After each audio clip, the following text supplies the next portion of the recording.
Halo, saya masih bersama Bu Jessica Layantara MTH dari Faculty of Liberal Arts UPH dan Pendeta Dr. Yohanes Budi dari STT Reform Indonesia di Kemang, Jakarta.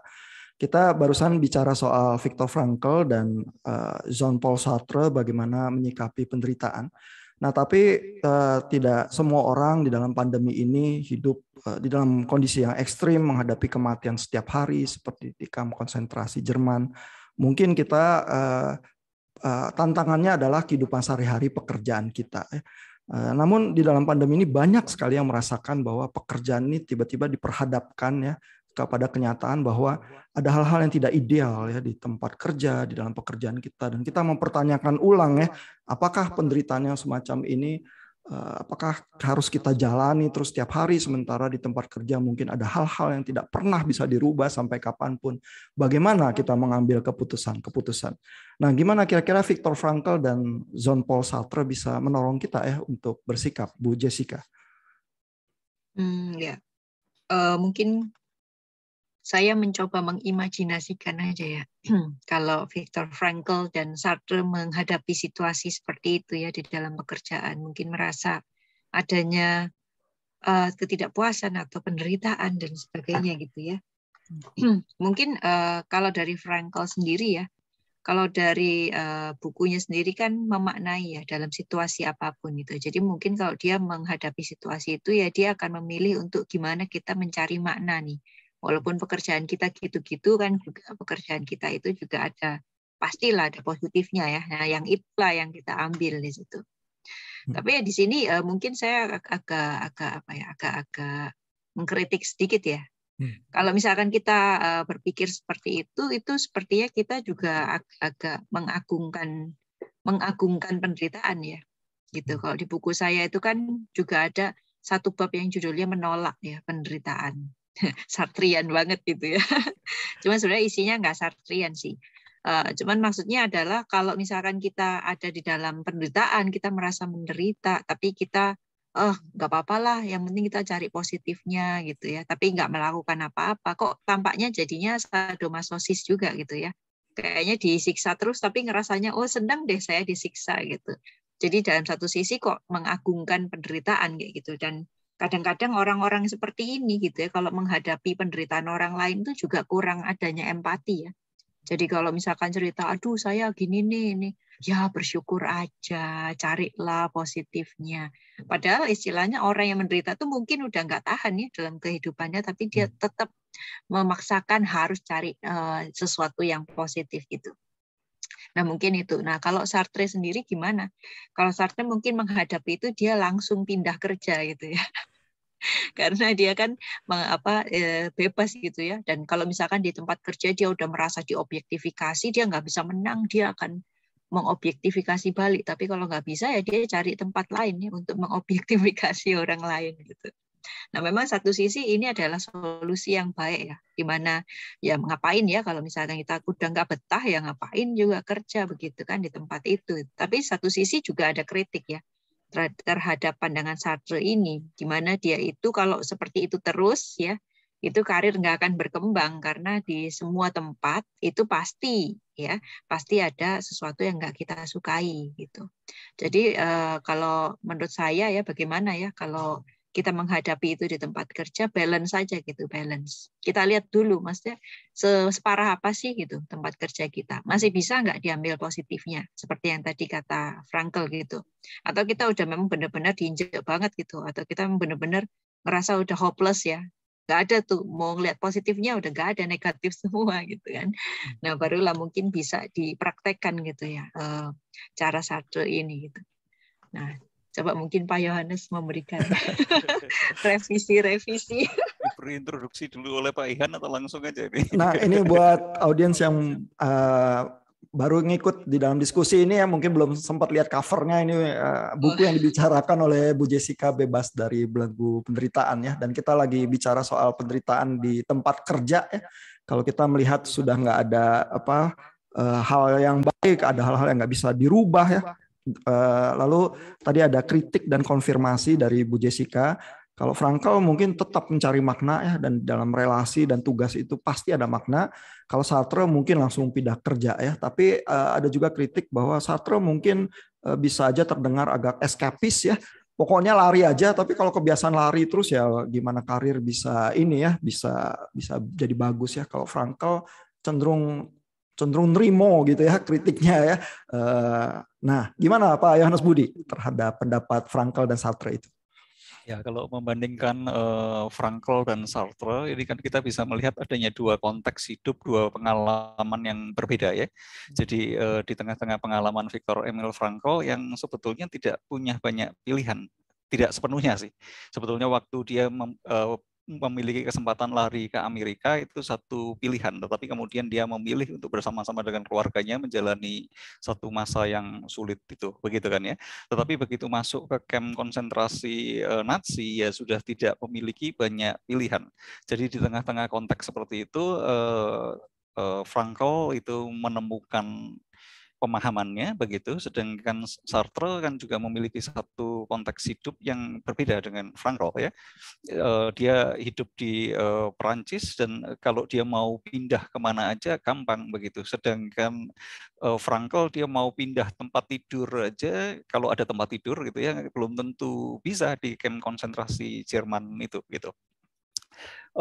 Jadi kalau berbicara tentang aplikasinya di dalam kehidupan kita, pilih yang mana? Pilih yang Frankl atau pilih yang Sartre begitu ya? Mungkin saya akan memilih satu buku di dalam Alkitab ya, yang ada sedikit bau-bau eksistensialismenya, walaupun tidak bisa persis dikatakan bahwa eksistensialismenya kitab itu sama dengan eksistensialisme yang kita bicarakan secara filosofikal begitu ya. Tetapi ada bau-baunya. Kitab Pengkhotbah ya. Dalam kitab Pengkhotbah itu berbicara tentang kebosanan, berbicara tentang kematian, berbicara tentang makna hidup, berbicara tentang absurditasnya hidup gitu ya, mencari makna di tengah-tengah absurditas hidup ya. Jadi mungkin kalau menurut saya pakai jurusnya kitab Pengkhotbah saja ya. Untuk segala sesuatu ada waktunya. Jadi ada waktunya kita pakai teorinya Frankl, ada waktunya kita itu pakai teorinya Sartre, karena baik Frankl maupun baik Sartre itu ada konteksnya masing-masing. Jadi tergantung sebetulnya konteks kita lebih cocok yang mana begitu ya. Pergumulan kita lebih cocok yang mana. Tapi terlepas dari semuanya itu, kembalinya itu kan ke sini ya. Jadi manusia itu memiliki pilihan. Jadi termasuk manusia itu memiliki pilihan terhadap eksistensi dirinya itu siapa dan mau menjadi seperti apa. Dan itu yang membedakan manusia dengan makhluk-makhluk yang lain, karena itu tadi juga sudah dibicarakan bahwa manusia itu dikutuk dengan kebebasan itu. Dan sekarang kan kita seringkali membiarkan diri kita itu ditentukan oleh berbagai hal, oleh perjalanan karir kita. Karena perjalanan karir kita itu sudah seperti itu, maka eksistensi hidupku, makna hidupku ya itu gitu. Dan kita tidak berani untuk membuat pilihan yang lain karena dari sejarah hidupku itu seperti itu misalnya. Kemudian kita itu ditentukan oleh predikat-predikat kita gitu ya, ditentukan oleh kebiasaan-kebiasaan kita, oleh gelar-gelar kita, seperti saya gini diberi nama pendeta. Nah, kemudian saya mulai memaknai hidup saya sebagai pendeta begitu. Tetapi saya seakan-akan kemudian tidak memiliki pilihan yang lain gitu. Padahal kalau berbicara tentang menjadi hamba Tuhan kan tidak selalu artinya menjadi pendeta begitu. Apakah dengan menjadi pendeta kemudian saya terikat dan pengabdian saya kepada Tuhan itu hanya terkunci di situ. Kalau buat kaum eksistensialis kan tidak seperti itu gitu. Kita tetap memiliki satu pilihan-pilihan di dalam setiap konteks kita, walaupun kita itu dipredikat seperti itu, diposisikan seperti itu, tetapi kita tetap memiliki satu pilihan. Dan pilihan itu kan tidak bisa disamakan antara satu orang dengan orang yang lain. Jadi perlu dilihat konteks masing-masing. Dan pemaknaan itu kan bisa berbeda satu dengan yang lain. Yang satu memilih untuk tetap di tempat kerja yang sama, walaupun itu menyangkali keautentikan di dalam kehidupannya, sebetulnya di dalam dirinya itu banyak pemberontakan, banyak kemarahan, banyak protes dengan kondisi yang ada, tetapi dia memilih untuk tetap di sana. Mengapa? Karena dia bisa memaknainya dengan melihat bahwa dengan melakukan pekerjaan ini, saya masih bisa mengerjakan makna-makna yang Tuhan percayakan itu kepada saya, misalnya gitu ya. Jadi ada pekerjaan-pekerjaan yang mana mana memang saya harus menyangkal diri, memikul salib, menderita semuanya. Ini tadi katanya Bu Jessica ada masokisnya begitu kan ya, jadi membiarkan penderitaan itu mendera kita dan kita belajar untuk menikmatinya dan memaknainya, tetapi bisa jadi kan makna yang otentik itu tetap ada di situ. Saya tetap mengerjakan bagian ini karena saya mempercayai, kalau kita ngomong sebagai orang Kristen gitu ya, mempercayai ada pelayanan, ada pekerjaan Tuhan yang tetap bisa dikerjakan di tempat ini gitu kan ya. Dan kemudian kalau berbicara tentang pindah kerja itu punya banyak resiko, dan kemudian kita melihat makna bahwa saya membesarkan anak-anak saya menghidupi keluarga saya begitu kan ya. Dan itu ada satu makna yang lebih bernilai gitu, dan untuk mencapai makna yang lebih bernilai itu saya berani bayar harga, lebih menderita, dan kadang-kadang belajar untuk berpura-pura dan tidak otentik. Kalau ngomong belajar pura-pura dan tidak otentik itu satu penderitaan yang terbesar buat orang-orang eksistensialis gitu ya. Karena itu seakan-akan kita tidak bisa memiliki pilihan gitu. Mungkin itu neraka paling menakutkan bagi orang eksistensialis, mungkin itu salib yang paling menakutkan yang harus dipikul oleh orang eksistensialis, tetapi kan kadang-kadang kita harus memikul salib ya untuk mengerjakan sesuatu yang bermakna itu satu pilihan yang lain. Tapi pilihan yang lain juga kita bisa berkata bahwa melayani Tuhan itu bukan cuma itu pilihannya gitu. Melayani Tuhan itu bisa dengan profesi kita yang ganti pun kita bisa melayani Tuhan, di tempat yang berbeda pun kita bisa melayani Tuhan. Dan kebebasanku, sukacitaku di dalam melayani Tuhan itu tidak ditentukan oleh yang lain-lain itu. Jadi buat aku, mungkin aku hidup mungkin lebih menderita, mungkin aku melupakan semua kejayaanku, tetapi di dalamnya aku lebih bersyukur, lebih bersukacita, aku lebih menemukan makna, aku lebih menemukan damai bersama dengan Tuhan gitu ya.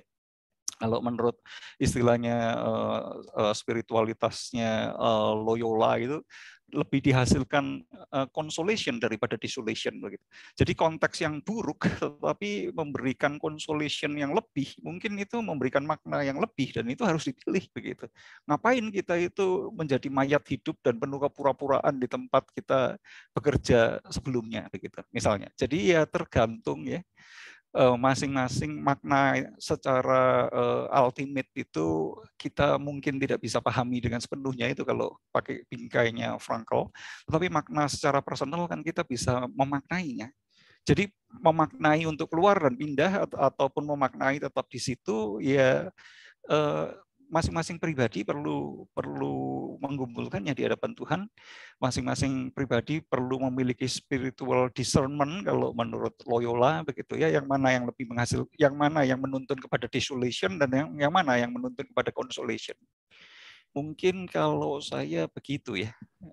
Nah, ini menarik nih. Jadi izinkan saya satu putaran lagi nih ya. Karena Bu Jessica bilang ya balance aja ya. Lalu Pak Yohanes Budi juga bilang ya kadang-kadang harus Sartrean ya, harus pilih solusi Sartre, kadang-kadang pilih Frankl ya karena kita pengkhotbah seperti itu. Tetapi di dalam pemaparannya tampaknya Frankl itu dilihat kurang gitu oke ya. Ya Frankl sih memang nggak bisa merubah situasinya sih ya. Jadi nuansanya kita lebih Sartrean ya, karena kalau kita tinggal di dalam pekerjaan kita kok sepertinya kita menyangkali otentisitas itu ya, kita harus menelan kepura-puraan begitu ya. Itu bahasa-bahasa yang dipakai ini jadi interesting. Saya mau ke Bu Jessica dulu ya, yang terang-terangan tadi bilang bahwa ya ini kayaknya Sartre lebih oke daripada Frankl ya. Tapi kalau saya mau coba bela Frankl sedikit ya, walaupun dia bilang kita rasa dia nggak bisa ya merubah situasinya, tapi Frankl itu dari sejak hari pertama dia masuk ke kamp konsentrasi, dia udah mengambil keputusan. Apapun yang terjadi, saya tidak akan menabrak kawat listrik. Itu pilihan kecil yang dia bisa ambil di kamp konsentrasi. Dia punya banyak pilihan yang lain ya. Pagi-pagi kalau cuma dikasih roti sebongkah doang, terus sepanjang hari makan semuanya supaya pagi kuat kalau disiksa kerja paksa, atau makan separuh nanti siang makan separuh lagi. Itu dilema-dilema yang dia harus pilih setiap hari gitu ya. Tapi keputusan yang diambil adalah dia nggak mau nabrak kawat listrik apapun yang terjadi gitu ya. Jadi walaupun cuma sepetak sejengkal ya di kamp konsentrasi, dia selalu punya pilihan juga ya. Jadi apa jangan-jangan solusi Frankl lebih baik daripada Sartre, Bu Jessica?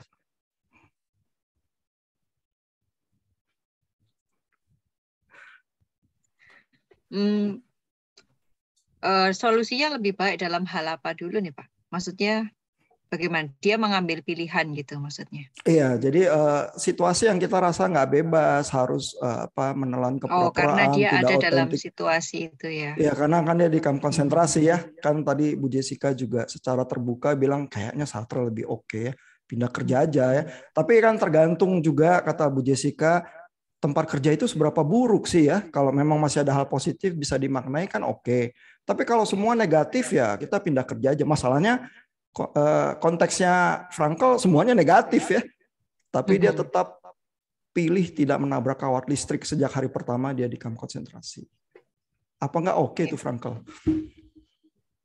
Iya, mungkin kalau ada di dalam situasi yang seperti Frankl ya dalam tidak ada pilihan tadi ya. Saya juga tadi menyoroti yang Pak Yohanes tadi mengatakan bahwa Frankl itu dalam kondisi yang tidak ada pilihan gitu ya. Nah, itu menarik ya. Kalau misalkan masih ada pilihan, kemudian kita main keluar dari tempat kerja misalkan gitu ya. Itu gambling ya. Jadi kalau misalkan orang gambling itu kan ada pilihan untuk tidak gambling ya. Tetapi dia memutuskan untuk gambling misalkan gitu. Dan itu juga ada dua kemungkinan, dia menang atau dia kalah ya. Tapi kalau misalkan Frankl gitu ya, Frankl tidak memiliki pilihan. Nah, itu juga mungkin kritiknya Frankl ya. Baik Frankl maupun Sartre bilang di dalam situasi apapun kita selalu punya pilihan. Frankl juga milih untuk tidak menabrak kawat listrik. Iya, tapi dalam situasi yang tidak ada ini ya, tapi lebih ekstrim ya. Dia masih menemukan kebebasan di dalam situasi yang tidak memungkinkan tersebut, gitu ya. Nah, itu bagus ya. Mungkin udah nggak gambling lagi dia itu ya. Butuh iman untuk melakukan hal itu. Iya kan. Jadi saya teringat kemarin beberapa minggu lalu kan saya juga ada khotbah tentang janda Sarfat gitu ya. Saya juga memberikan itu tuh. Kalau gambling tuh masih ada pilihan, tapi dia masih ada pilihan, tapi dia memilih untuk gambling gitu. Tapi kalau khotbah tentang janda Sarfat itu kan dia nggak punya pilihan gitu. Jadi apa yang dia lakukan pilihannya. Dia ada dalam situasi di mana dia harus memilih untuk menolong Elia gitu kan. Jadi dalam pilihan ini bukan lagi dibutuhkan gambling tapi faith ya. Dibutuhkan iman. Iya, mungkin iya ya. Kalau dalam situasi seperti itu, mungkin Pak Ihan bilang apakah pilihannya lebih oke, saya nggak yakin ya lebih oke atau enggak. Tapi yang jelas dia ada dalam keadaan yang lebih genting ya daripada Sartre. Dia masih bisa duduk-duduk di kafe, masih bisa pacaran ya kan, masih bisa nulis buku. Sedangkan Frankl ini ada dalam keadaan di camp konsentrasi itu. Jadi memang kita bicara keadaan yang berbeda ya. Jadi bukan keputusannya lebih oke atau enggak, tapi untuk melakukan pilihan-pilihan kecil di tengah situasi yang seperti itu, saya rasa butuh faith juga ya. Nah, kalau begitu, kalau kita bilang kita butuh faith, nanti Sartre akan bilang, oh, itu apa bukan bad faith itu yang kamu lagi praktekkan? Iya. Itu gimana Bu Jessica? Ada komentar nggak terhadap Sartre? Iya, kemarin kebetulan juga saya bahas tentang bad faith-nya Sartre juga gitu ya. Jadi berhubungan juga gitu. Nah, kalau bad faith itu kan sebenarnya adalah menerima aja ya, menerima faktisitas itu ya, menerima faktisitas dan tidak berjuang apa-apa gitu untuk mengubah nasibnya. Tapi kalau sementara si Frankl itu punya pilihan dan dia memilih terus, saya rasa sih bukan bad faith ya. Kalau bad faith itu lebih kepada stage 2-nya Frankl itu. Stage 2-nya apa tuh? Apathy ya. Apatis gitu ya. Yang udah kayak mayat hidup tadi, yang udah doesn't care. Mau mayat ditarik depan dia gitu, dia udah nggak peduli lagi. Jadi mungkin itu kali ya yang bad faith itu udah kayak aku mau seperti apa ya, terserah Tuhan lah itu, Tuhan dah menentukan lah, nggak peduli. Lebih kayak fatalis ya kalau kayak gitu. Mungkin gitu deh Pak ya. Mungkin kalau itu yang baru jadi bad faith ya. Tapi kalau sementara faith-nya itu membantu dia untuk bertahan hidup dan membantu dia untuk hidup lebih baik di dalam camp konsentrasi, saya rasa tetap faith sih. Oh, oke. Nah, ini jadi mulai interesting ya, karena tiba-tiba berbenturannya Sartre sama Frankl. Saya ingin ke Pak Yohanes Budi nih. Jadi kalau tempat kerja kita itu buruk, katakanlah buruk sekali, terus kita ambil langkah seperti Frankl itu, terus bagaimana ya kita mengambil lompatan iman atau cenderung terperosok ke dalam iman yang buruk ya. Pak Yohanes Budi. Iya, jadi kalau kita pakai Frankl ya, kalau kita membela Frankl maksudnya ya, kalau kita membela Frankl, tidak selalu saya membela Frankl gitu, karena pertanyaannya membela Frankl gitu, jadi begini ya, jadi kita kan tidak bisa mengubah situasi, tetapi kita bisa mengubah diri kita sendiri gitu. Jadi kemerdekaan kita yang paling besar adalah kita bisa memilih untuk diri kita sendiri gitu. Jadi yang kita ubah adalah persepsi kita sendiri, pemaknaan kita sendiri, sekalipun situasinya sama sekali tidak berbeda begitu. Nah, di tengah-tengah hal itu masih ada nggak makna yang kita bisa temukan di tempat kerja kita yang buruk itu gitu.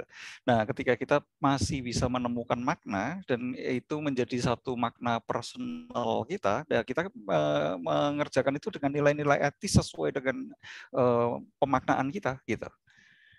Jadi kalau misalnya ini kan dari UPH ya, jadi sorry.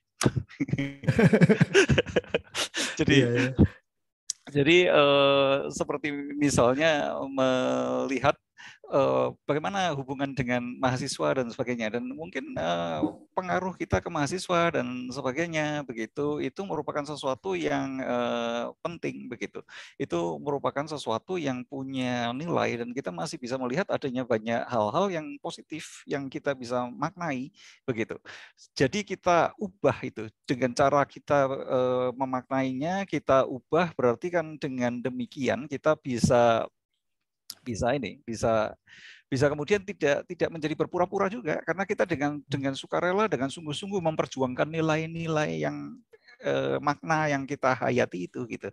Jadi tidak selalu harus kita itu terjebak kepada seakan-akan Sartre ada dualismenya black and white begitu, yang padahal tidak selalu begitu, karena yang black dan yang white itu bisa kita pilih juga gitu ya. Kita maknai, black itu tidak selalu jelek, white itu tidak selalu baik gitu, dan kita bisa memaknai dalam kondisi black ataupun dalam kondisi white ya, kita bisa memaknainya secara positif gitu. Kalau kita membela pendekatan dari Viktor Emil Frankl gitu. Oke, ya tadi keburu Pak Yohanes Budi nyebut merek UPH ya, Bu Jessica dan saya kebetulan ada di UPH. Walaupun kita berusaha ngusung nilai-nilai kekristenan, juga tetap kita banyak kekurangan ya, dan tetap ini menjadi pergumulan kita ya, mencari makna baik gaya Viktor Frankl maupun gaya Sartre ya. Kapan-kapan mungkin kita harus berpikir ala Sartre, kapan-kapan mungkin harus berpikir ala Sartre. The good news is tetap kita bisa ya mencari dan menemukan makna ya di tengah-tengah pergulatan kita. Terima kasih sekali lagi untuk Bu Jessica dan Pak Yohanes Budi untuk diskusinya yang mendalam ini. Semoga menolong kita ya yang harus bergelut di dalam kerjaan begitu libur Lebaran ini selesai lagi. Thank you, selamat malam.